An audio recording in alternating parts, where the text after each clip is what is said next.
அண்ணாமலை பாவம் ரொம்ப ஆழமா குத்தி இருக்காங்க எல்லாரும் சேர்ந்து. நெஞ்சு, வயிறு, முதுகு, இன்னும் எல்லா இடமும் அண்ணனுக்கு ரொம்ப புண்ணாகி இருக்குன்னு வச்சுக்கோங்களேன். உள்ளுக்கு உண்மையில மக்களுக்கான ஒரு ஆடு, மக்களுக்கான ஒரு ஆளு அப்படின்னா அது எங்க அண்ணன் தான். அவரோட வார்த்தை எழுத்துக்கள் வந்து விழுகிற அந்த லட்சணத்திலேயே தெரியுது. எப்படியெல்லாம் கேட்குறாரு தெரியுமா? 200 வார்டு கவுன்சிலரு, 16 எம்எல்ஏ, 4 அமைச்சர், 3 எம்பி, இவங்கெல்லாம் என்ன சார் பண்றாங்க தமிழ்நாட்டில்? என்ன எதுக்கு இருக்கிறாங்க இவங்கெல்லாம்? பேசாம காமி வீட்டுக்கு போக சொல்லு. போ.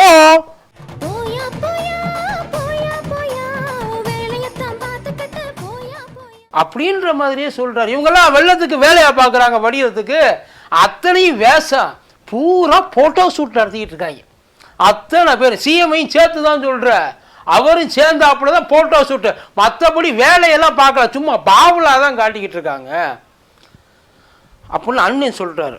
அண்ணனுக்கு நாம விளக்கி சொல்லணுமா இல்லையா? அண்ணனோட அருமை பெருமையெல்லாம் அவருக்கு தெரியாது. அவர் பெருமையை அவர் வாயால சொல்றதை விட நம்ம வாயால சொல்லி அவர் கேட்டாதான் அண்ணனுக்கு அது பெருமை. எல்லாரும் சேர்ந்து அண்ணனை பெருமைப்படுத்துவோமா? பெண்கள் விரும்பும் புதுமையான சமையலறை உபகரணங்கள் வாங்க ஸ்பிளெண்டோரா கிச்சன். தொடர்புக்கு 9445548484.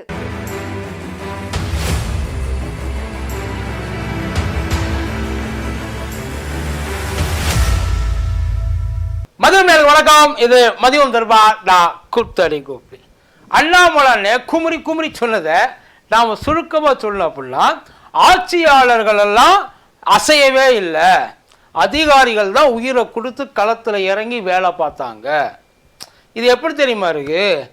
பைலட்டு படுத்து தூங்கிட்டாரு, ஃப்ளைட்டு ஆட்டோமேட்டிக்காக லேண்ட் ஆயிடுச்சு, சேஃபாக, பேசஞ்சர்லாம் நல்லா இருக்காங்க. பைலட்டு ஓட்டாமல் ஃப்ளைட் எப்படி சார் லேண்ட் ஆகும்? இல்லை, எனக்கு புரியலை. இல்லை, அதை நீங்கள் சொல்கிறபடியே வச்சுக்கோமே. அதிகாரிகள்லாம் எந்த உத்தரவும் இல்லாமல் வேலை பார்த்தாங்கன்னு நீங்கள் சொல்ல வர்றீங்களா? அவங்களுக்கு கிடைக்க வேண்டிய உதவி அந்த கோஆர்டினேஷனில் யாருமே செய்யலை. அதை ஃபோட்டோ ஷூட்டு மட்டும்தான் நடத்துனாங்க. அதாவது அண்ணனுக்கு அதாவது ஒன்று நல்லா தெரிஞ்சுங்க சார், நீங்கள் அந்த ஃபோட்டோ ஷூட்லாம் நடத்தாதீங்க சார். அது எங்கே இளவு வீடாக இருந்தாலும் சரி, என்ன இடமா இருந்தாலும் சரி, அதில் ஃபோட்டோ ஷூட் நடத்துறது எங்கள் அண்ணனாக தான் இருக்கணும். எங்கள் அண்ணனாக இருக்கணும், இல்லாட்டி எங்கள் ஐயாவாக இருக்கணும். வேற யாரும் இந்தியாவில் பேசாமல் ஒரு ரூலை கொண்டு வந்துருங்க சார். ஃபோட்டோ கேமரா வந்து இனிமேல் தாமரையை தவிர வேற எவனும் தொடக்கூடாது வச்சிருங்க. ஏன்னா ஐயா இந்த தேஜஸில் போனாப்புல, தேஜஸ்னா ட்ரெயின் இல்லை, ஃப்ளைட்டு, ஜெட்டு, அதில் போகிறப்ப கை காமிச்சாருங்க. தப்பா எடுத்துக்காதீங்க சார், கை காமிச்சார். அது அந்த ஃபோட்டோ எடுக்கிற பார்த்து கரெக்டாக எடுத்துருவியா அப்படின்ற மாதிரியே இருந்துச்சு. அந்த ஃபோட்டோ ஷூட்டில் வந்து அண்ணன் கண்ணுக்கு தெரியவே தெரியாது. இப்போ இந்த ஃபோட்டோ ஷூட், இது ஃபோட்டோ ஷூட்னு நீங்கள் சொல்ல முடியாது சார். இதுக்கு பேர் கவரேஜ். கவரேஜுக்கும் ஃபோட்டோ ஷூட்டு, கால் ஷீட்டு கொடுத்து எடுக்கிறதுக்கும் நிறைய வித்தியாசங்கள் உண்டு சார். இப்போ அண்ணன் இவ்வளோ தூரம் கும்பிட்றாரு. நான் அண்ணன் வந்து இந்த மாதிரி எல்லாம் செல்ஃப் பிராண்டிங் பண்ண மாட்டாருன்னு தான் நானும் நினச்சேன், உண்மையிலேயே நினச்சேன். அண்ணனோட ட்விட்டர் பேஜை கொஞ்சம் எட்டி பாருங்களேன், எட்டி பாருங்க. இந்த நாடோடிகள் படத்தில் டேய் இது எப்போடா எடுத்தாங்க, இப்போ தாடா போனேன் அப்படின்ற மாதிரி வாங்கினவே ஃபீல் பண்ணுற ரேஞ்சுக்கு. நல்ல வேலை அவங்களுக்குலாம் நெட்வொர்க் டவுன் ஆகுது. ஆனால் உங்களுக்கு மட்டும் எப்படி அந்த நெட்வொர்க்கு இப்படி இவ்வளோ வேகமாக ஒர்க் ஆச்சு? சொந்தக்காரங்க ஏதாவது மேலேருந்து சொல்லி அனுப்பிச்சிருப்பாங்க, அண்ணனுக்கு மட்டும் நடமாடும் டவர் எதையாச்சும் கொடுத்து வைங்க, அப்பப்போ அப்லோடு பண்ணிடுவா இல்லையா? ரீச் உடனே போகணும்ல. வேணா பேஜை போய் பாருங்க, அண்ணன் பேஜை. ஐடி விங்குகளோட அருமை பெருமை அப்போ தான் தெரியும். இப்போத்தான் வார் ரூமு ஸ்டோர் ரூம் மாதிரி கிடக்க யூஸ் ஆகாம, அதனால அதை விட்டுருக்க. ஐடி விங்கு பயங்கரமாக வேலை பார்க்குறாங்க. அண்ணன் பண்ணதுக்கு பேரெல்லாம் என்ன? அதான் அவங்க உண்மையிலே என்ன, இப்போ நீங்கள் என்ன சொல்ல வர்றீங்க? சென்னையில் இந்த வடிநீரெல்லாம் வடிஞ்சதுக்கு காரணம் எல்லாம் எங்கள் அண்ணன் தான்றீங்களா? அண்ணாமலை அதில் நீங்கள் சொல்ல நாங்கள் அப்படி சொல்லிட்டு போகிறோம். என்ன இப்போ என்னன்ற யாரும் வந்து கேட்க போகிறாங்களா என்ன? சிஎம் வந்து எந்த வேலையும் பார்க்கல, அமைச்சர்கள் எந்த வேலையும் பார்க்கல, ஏன் அதிகாரிகள் கூட எந்த வேலையும் பார்க்கல. ஒட்டு மொத்தமாக இப்போ தமிழ்நாட்டை அப்படியே தூரு வாரினது நம்ம காரியகர்த்தாக்கள் தான். சொல்லுங்க, மேலே போய் சொல்லுங்க, எல்லாம் செய்யுங்க. இப்போ நான் போய் ஓட்டு கேட்டால் எல்லாரும் வந்து என்ன பண்ணுவாங்கன்றீங்க? விரலில் மட்டுமா, முட்டிலெல்லாம் மை தடவிட்டு டப்பு டப்புன்னு குத்துவாங்க. சொல்லுங்கண்ணே, என்ன வேணாலும் சொல்லுங்கள் உங்கள் இஷ்டத்துக்கு. ஃபோட்டோ ஷூட்டு, அப்புறம் இந்த ஒரு பிராண்டிங் ஒன்று பார்த்தேன். ஃபோட்டோ ஷூட்னு ஞாபகம் வருது. படகுல போகலையானே, கிடைக்கலையா, தரமாட்டேங்களா? பரவாயில்ல. அந்த அந்த ஃபோட்டோ ஷூட்டெல்லாம் உங்களுக்கு வந்து கண்ணுக்கு முன்னாடி வந்து போகுமா இல்லையா? அதையெல்லாம் எல்லாம் மறந்துருப்பாங்கன்னு நினச்சிக்கிட்டு இருக்கீங்களா? உண்மையாக சொல்ல போனால் ஐயா ஸ்டாலினோட முடியாத நிலைமை நல்லா தெரிஞ்சுக்கங்க, நல்லா தெரிஞ்சுக்கங்க. களத்தில் இந்த மாதிரி எந்த ஒரு சிஎம் நின்னாருன்னு சொல்லுங்கள், ஒத்துக்குவோம். ஃபோட்டோ ஷூட்டுன்றீங்களா களத்தில்? இது வரைக்கும் குஜராத்தில் ஒரு சின்ன சம்பவம் ஞாபகம். குஜராத் பூகம்பம், பூச் மாவட்டம் ஞாபகம் இருக்கா? அப்போயும் ஐயா மோடி தான் அங்கே முதல்வர். அப்போ எவ்வளவோ கூவி கூவி கேட்டாங்க, அங்கே மாநிலத்திலேருந்து பயங்கரமாக கேட்டாங்க. இன்றைக்கி உட்காந்து பயங்கர ஸ்நேகிதமாக இருக்காங்களே அவங்களோட ஸ்நேகிதர்கள், அதானியாக இருக்கட்டும், இல்லை அம்பானியாக இருக்கட்டும், யாராக வேணாலும் இருக்கட்டும், எவனும் திரும்பி கூட பார்க்கல அந்த பக்கம். அதாவது எவ்வளோ தூரம் ஓடி போய் கேட்டாலும் கிடைக்காத ஒரு உதவி இங்கேருந்து ஃபோன் போட்டு, சவுத்துலேருந்து ஒரு ஆள் ஃபோனை போட்டு கேட்டுச்சு, என்ன வேணும்? இமீடியட்டாக தனி விமானத்தில் பால் மருந்து இருந்து எல்லாத்தையும் அனுப்பிச்சி வச்சாங்க. அடுத்த நாள் ஒரு சிறப்பு ரயில் ஏற்பாடு பண்ணி ஜாம்நகருக்கு 18 வண்டி 18 பொட்டியில் அரிசி தானியம் என்னென்ன இருக்கோ எல்லாத்தையும் அனுப்பிச்சி வச்சாங்க. இது மட்டும் இல்லாமல் இங்கேருந்து ஒரு ரெப்ரசன்டேட்டிவை அனுப்பி அங்கே உட்கார வச்சு நிலைமை என்ன, இன்னும் என்னென்ன வேணும், என்னென்ன நம்ம செய்யலாம், இதுக்கெல்லாம் நன்றி கடை தான் ஃபோனை போட்டு அழுதாங்க. அந்த ஒரு ஆள் தெரியுமா யாருங்கன்னு? கலைஞர். தெரியாமல் இருந்துச்சுன்னா வரலாறு ஒரு விதத்தில் ஞாபகப்படுத்துகிறோம். எவனுக்கோ ஒருத்தனுக்கு இப்படி ஆகிறப்போ இங்கேருந்து இங்கே இருக்கிறவங்க துடிக்கிறப்போ இங்கே இருக்கிறவங்களை அப்படியே விட்டுருவாங்கன்னு நினைக்கிறீங்களா சார்? ஒரு பேச்சுக்கு உங்ககிட்ட கேட்குறேன், வேறு எதுவும் இல்லை. இதெல்லாம் உங்களுக்கு தெரியுமா? தெரியாதுன்னா ஐயாவுக்கு போய் ஞாபகப்படுத்தி கேட்டு பாருங்கள். ஐயா சொல்லுவார், ரகசியமாக சொல்லுவார், வெளிப்படையாலாம் சொல்ல மாட்டார். ஒரு தீர்மானமே அங்கே குஜராத் சட்டமன்றத்தில் கொண்டு வந்தாங்க கலைஞருக்காக. பரவாயில்ல, இதெல்லாம் இருந்துட்டு போகுது, அதை பற்றி அதில். அதுக்கப்புறம் இந்த பிராண்டிங் இல்லையா, பிராண்டிங்கில் உங்களை யாரும் அடிச்சுக்க முடியுமான்னு? இதுக்கு முன்னாடி நடந்த இதுக்கு முன்னாடி எந்த ஒரு நிவாரண நிதியாக இருந்தாலும் சரி அரசாங்கம் கொடுக்குறப்போ அவங்க ஃபோட்டோ இல்லாமல் வந்ததில்லை இது வரைக்கும். ஆனால் இப்போ கொடுத்தாங்க பார்த்தீங்களா, தமிழ்நாடு கவர்மெண்ட்லேருந்து நிவாரண பொருட்கள், எந்த ஒரு பொருட்கள்லையுமே எந்த ஒரு பேக்லையுமே ஸ்டிக்கரோ ஃபோட்டோவோ கிடையாது. அவங்க பிராண்டு பண்ணணும்னு நினச்சிருந்தா நிப்பாட்டி கொடுக்கல. அவங்கள யார் கேட்க போகிறா? அவங்களுக்கு பிராண்டிங் முக்கியம் இல்லை, பீப்புள் முக்கியம். ஆனால் அண்ணன் எல்லாத்துக்கும் ரெடியாக இருந்தார் போலையே, பார்த்தேன் அழகாக சிரித்த மாதிரியே 16 அம்சங்களில் போஸ்ட் கொடுத்துருப்பீங்க போலையே. ரொம்ப நல்லா இருந்துச்சு எல்லா அம்சமும். இல்லைன்னு நிஜமாக சொல்கிறேன், ரொம்ப நல்லா இருந்துச்சு. அந்த 16 அம்சங்களில் ஃபோட்டோ அண்ணன் சைடு ஓரமாக பொருள் மிஸ் ஆனாலும் ஆகலாம், ஃபோட்டோ மிஸ் ஆகக்கூடாது, அந்த மாதிரி அழகாக பேக் பண்ணி அண்ணனே இறங்கி போய் கொடுத்தார். அதில் இவங்க வெறும் ஃபோட்டோ தான் எடுக்கிறாங்க, இவங்க வெறும் பாப்புலாரிட்டி தான் பண்ணிகிட்டு இருக்காங்க, மற்றபடி ஒன்றும் ஒர்க்கெல்லாம் ஒன்றும் பண்ணல, சும்மா சீனை போட்டு திரிகிறாங்க. ஒரு கிளவி அது எவ்வளோ கொடூரமாக இருந்திருக்கு, அதெல்லாம் நினச்சி பார்க்கல. அதை இதெல்லாம் வந்து எதிர்பார்த்துருக்கவே மாட்டார் அண்ணன். என்ன தெரியுமா கேட்டிருக்காங்க, ஒரு கூட்டத்தில் ஒரு ஏரியாவில் போயிட்டு, அண்ணன் உங்களுக்கு என்னம்மா எல்லாம் ஓகேயா அப்படின்னு கேட்டிருக்காரு. அதுக்கு அந்த அம்மா முதல்ல போய் சாப்பிடுங்கம்மா, எப்போ அரை மணி நேரம் கழிச்சு அங்கே போய் ஃபோட்டோவெல்லாம் எடுத்து முடிச்சுட்டு அழகாக கேட்டிருக்க அந்த அம்மா, நீ பொட்டலம் கொடுக்க வந்தியா இல்லை ஃபோட்டோ எடுக்க வந்தியான்ட்டு. அந்த அம்மா கேட்டிருக்குப்பா, வயசான அம்மா. ஏன்னா அந்த அம்மா பசியில் உட்காந்துருக்கான். இவங்க எப்படா அதை கொடுப்பாங்க. அதாவது போய் கொடுக்குறது நல்ல விஷயம் சார், அதுலலாம் மாற்றமே கிடையாது, எல்லாரும் பண்ணலாம். அந்த நல்ல மனசை நாங்கள் பாராட்டுறோம். லவ் டுடேல ஒரு சீன் ஒன்று வரும், பிரியாணி சாப்பிட்டுக்கிட்டு இருப்பான். பிரியாணி சாப்பிட்றப்ப காக்கா ஆகி போயிடும். அவன் என்ன பண்ணுவான், அந்த பிரியாணி அப்படியே மடித்து வச்சு பிச்சைக்காரனை கொண்டு போய் கொடுத்து சைடில் ஃபோட்டோ அந்த கேமராவை வச்சு ஃபோட்டோ பிச்சைக்காரனை கொடுத்து அதை வச்சு பேர் வாங்கிட்டு போயிடுவான். இல்லை எனக்கு திடீர்னு அந்த சம்பவம் ஞாபகம் வந்துச்சு. அண்ணன் அதே மாதிரின்னு சொல்லக்கூடாது, அது தப்பாயிடும்ல. அண்ணன் நல்ல பொட்டினான் ஆல்ரெடி பேக் பண்ணி உண்மையிலே சாப்பிட்ற மாதிரி எடுத்து கொண்டு போய் கொடுத்து, பட் ஆனால் கொடுக்காம கையிலையே வச்சுருந்துருக்காங்க.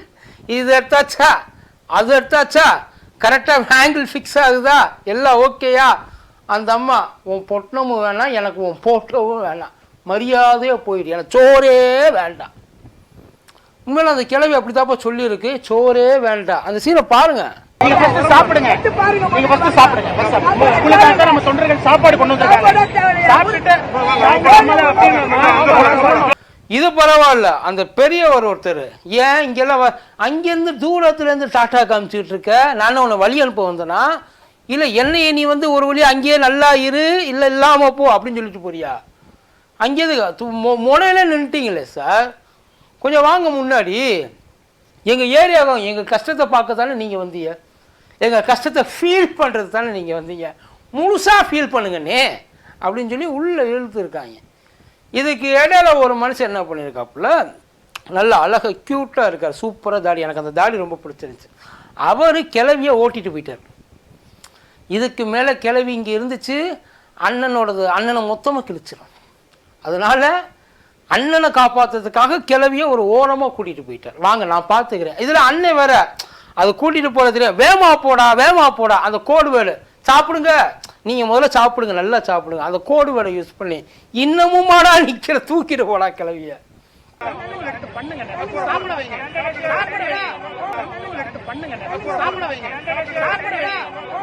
பிராண்டிங்கு எதுலேயுமே ஆதாயம் தேடுறதுக்கு வந்து தப்பு இல்லைண்ணே, ஆதாயம் தேடலாம். அது எந்த இடத்துல எந்த நேரத்தில் அந்த ஆதாயம் தேடணும் அப்படின்றது இன்னொன்று இருக்குன்னு. எல்லா இடத்துலையும் தேடணும்னு வச்சுங்களேன், ரொம்ப மட்டமாக இருக்கும். இங்கே இருக்கிற எல்லாருமே இறங்கி வேலை பார்க்குறாங்கல்ல, யார் இறங்கி வேலை மழை பெஞ்சு 3 நாள் எங்கே போனீங்க? அடுத்த நாளே இறங்கிட்டாங்க எல்லாரும் களத்தில். அன்னைக்கு நைட்டு முதற்கொண்டு எல்லாரும் இறங்கி வேலை பார்த்தா, அவங்க வேலை பார்த்ததெல்லாம் உங்கள் கண்ணுக்கு தெரியலையா? அவங்க நினச்சிருந்தா உட்கார்ந்த இடத்துலேருந்து ஆறில் போட்டு பேசாமல் விட்டு போயிருக்கலாம், என்னென்னப்பா எங்கேயும் இப்போ நடக்குது, எல்லாம் கரெக்டாக இருக்கா இல்லையா? ஆனால் இறங்கி வந்து ஏன் நின்று களத்தில் நின்று வேலை பார்க்கணும்? எப்பயுமே ஒரு நல்ல தலைவனுக்கு அழகு என்ன தெரியுமா சார்? களத்தில் நின்று வேலை பார்க்கணும். அப்போ தான் அவன் நிற்கிறான்ற ஒரு உண்மையில் அது ஒரு எனர்ஜியாக இருக்கும். அவங்க வர்றாங்க, அடுத்தடுத்த வேலைகளை சுறுசுறுப்பாக பார்க்கணும் அப்படின்ற ஒரு எண்ணம் இருக்கும். ஆனால் வெறும் விளம்பரத்துக்காகவே இறங்கி வேலை பார்க்குற சில குரூப் இருக்குது சார். அதுலேயும் சில பேர் நீங்களாவது பரவாயில்ல இறங்கி எங்கேயாவது போகிறீங்க. இன்னொருத்தர் இருக்கார், கிளம்பி ஈரோட்டுக்கு போயிட்டார். அவர் எப்பயுமே அப்படித்தான், சென்னையில் வெளில வந்தால் உடனே கிளம்பி மாமனார் வீட்டுக்கு போயிடும். அந்த மாதிரியான வேலையெல்லாம் சில பேர் பார்க்குறாங்க. ஆனால் அண்ணன் பேசுனதில் ஏகப்பட்ட நல்ல விஷயங்கள்லாம் இருக்குது, இல்லைன்னு சொல்ல. நாங்கள் இறங்கி வேலை பார்க்குறோம், எங்களால் முடிஞ்சதை கொடுக்குறோம், நீங்கள் முடிஞ்சதை கொடுங்க, இல்லை முடிச்சுவிட்டு கொடுங்க, இல்லை நல்லா வந்து பிடிச்சிவிட்டு கொடுங்க, அதை பற்றியெல்லாம் பிரச்சனையே கிடையாது. நீங்கள் பார்த்தா மட்டும் வேலை சின்சியராக பார்க்குறீங்க, அடுத்தவன் பார்த்தா மட்டும் ஓப்பி அடிக்கிறான். என்ன மாதிரியான குணம் சார் இது? ஆனால் தப்பு சொல்லலை, அதாவது வெறும் ப்ரெட்டு பால் இது எல்லாத்தையுமே அண்ணன் எடுத்துக்கொண்டு போய் கொடுக்குறாருன்னு வைங்கள. இதையெல்லாம் தாண்டி நீங்கள் அவங்களுக்கு வந்து அன்னைக்கு உதவி பண்ணுறீங்க, அவங்க இனிமேல் அடுத்தடுத்த நாள் வர்ற விஷயங்களை அவங்க வந்து இதே மாதிரி நாளைக்கு நீங்கள் வந்துடக்கூடாதுன்றதுக்காக அவங்க இறங்கி நின்று வேலையை பார்த்துக்கிட்டு இருக்காங்க. இதுக்காக அவங்கள யாரும் வேலையே பார்க்கல அப்படின்னு நீங்கள் சொல்கிறது எந்த அளவுக்கு உங்கள் மனசாட்சிக்கு பொருந்துன்னு தெரியல. பட் ஆனால் மக்களுக்கு தெரியும் இல்லையா? நீங்கள் சொல்லலாம் இவங்க இறங்கி எந்த அளவுக்கு வேலை பார்த்துருக்காங்க, வேலையை முடுக்கி வர்றதுக்கு தான் சார் ஆள் வேணும், அதுக்கு தான் அவங்களுக்கு தேர்ந்தெடுத்துருக்குது. எல்லாருமே அப்படிதான். இப்போ நாளைக்கு அண்ணாமலான்னு முதல்வர் ஆனார்னு வைங்கள, முதல்வர் வந்து எல்லா முச்சந்திலையும் நிற்கணுன்ற அவசியம் கிடையாது, முதல்வர் வந்து எல்லா மூளையும் முடுக்கலையும் இருக்கணுன்ற அவசியம் கிடையாது. அதுக்கு தான் அவ்வளோ பெரிய ஒரு டீம் வச்சுருக்குது. அவர் என்ன சூப்பர் மேனா ஸ்பைடர் மேனா? எல்லாருமே நார்மல் மேன் தானே. அவங்க எங்கெங்கே போகணும்னு நினைக்கிறாங்களோ, எந்தெந்த இடங்கள் வந்து ரிஸ்க்காக இருக்குன்னு நினைக்கிறாங்களோ அங்கெல்லாம் வந்து போய் அதுக்கான விஷயங்களை பார்ப்பாங்க. இன்னும் சொல்ல போனால் அடிக்கடி இந்த வடிகால்கள் ஆய்வுகள், நீங்கள் போயிட்டு அதை நியூஸு பார்த்தீங்கன்னா தெரியும். நம்மளாம் மழை வந்ததுக்கப்புறம் வர்றோம், மழை வர்றதுக்கு முன்னாடியே இந்த வடிகால்களை பற்றி எவ்வளோ தூரம் வந்து எந்தெந்த லெவலில் இருக்குது அது அத்தனையும் சர்ச் பண்ணிட்டு உட்காந்தான். நீங்கள் என்னைக்காச்சும் ஒரு நாளைக்கு அந்த வடிகாலை போய் பார்த்துருக்கீங்களா? ஒரு ஆட்சியாளனுக்கும் சும்மா அங்கெங்கே வந்து ஜோடிச்சு உட்கார்ந்துருக்கவனுக்கும் உள்ள வித்தியாசம் இவ்வளவு தான். மற்றபடி அண்ணன் வேலை பார்த்தாரு இல்லைன்னு சொல்லலை. இந்த தடவை உண்மையிலேயே முழங்கால் அளவுக்கு தண்ணியிலலாம் இறங்கி உள்ளே போய் நின்று பல பேருக்கு கொடுத்துருக்காங்க. உங்களால் இன்னும் எவ்வளவு நல்லது செய்ய முடியுமோ செய்யுங்க. ஆனால் நாங்கள் மட்டும்தான் நல்லது செய்கிறோம் அப்படின்றத மட்டும் தயவு செய்து நினச்சிடாதீங்க. நீங்கள் நினைக்கிற மாதிரி எல்லாத்தையும் அவ்வளவு ஈஸியாக கவர் அப்லாம் பண்ண முடியாது, ரொம்ப கஷ்டம். ஏன்னா உங்களுக்கு ஒரு பிராண்டிங் இருக்கிற மாதிரி, ஒருவேளை இவ்வளோ பேர் ஃபோட்டோ எடுத்து இதெல்லாம் போடுறப்பயே நீங்கள் எதுவும் பண்ணலைன்றீங்களே, இதெல்லாம் எதுவும் பண்ணலைன்னா நீங்கள் என்ன சொல்லுவீங்க? யோசிச்சு பாருங்கள். இல்லை பரவாயில்ல, பட் இருந்தாலும் எல்லாரும் ஒன்று சேர்ந்து இதே மாதிரி வேலை பார்க்கணும், ஒருத்தருக்கு ஒருத்தர் அடிச்சுக்காமல் வேலை பார்க்கணும். அடிச்சுக்கிறதுக்கு வேற ஒரு டைம் நான் உங்கள் எல்லாருக்குமே கொடுப்போம், அப்போ நீங்கள் தாராளமாக கட்டி பிடிச்சி விடலுங்க. இப்போதைக்கு தயவு செய்து சண்டை போடாமல் ஆளாளுக்கு எவ்வளோ தூரம் வந்து எல்லாருக்கும் உதவி செய்ய முடியுமோ அதை செய்யுங்க. யார் செய்கிறதையும் குத்தம் சொல்லாதையும் குறை சொல்லாதையும். அதே மாதிரி செய்கிற அத்தனை பேரும் உள்ளுணர்வோடு தான் செய்யணும், புரியுதுங்களா?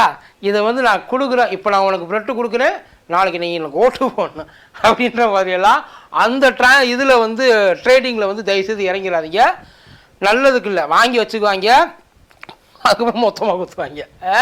பட் ஆனால் முடிஞ்ச வரைக்கும் எல்லாருக்கும் உதவி செய்யுங்க. நன்றி.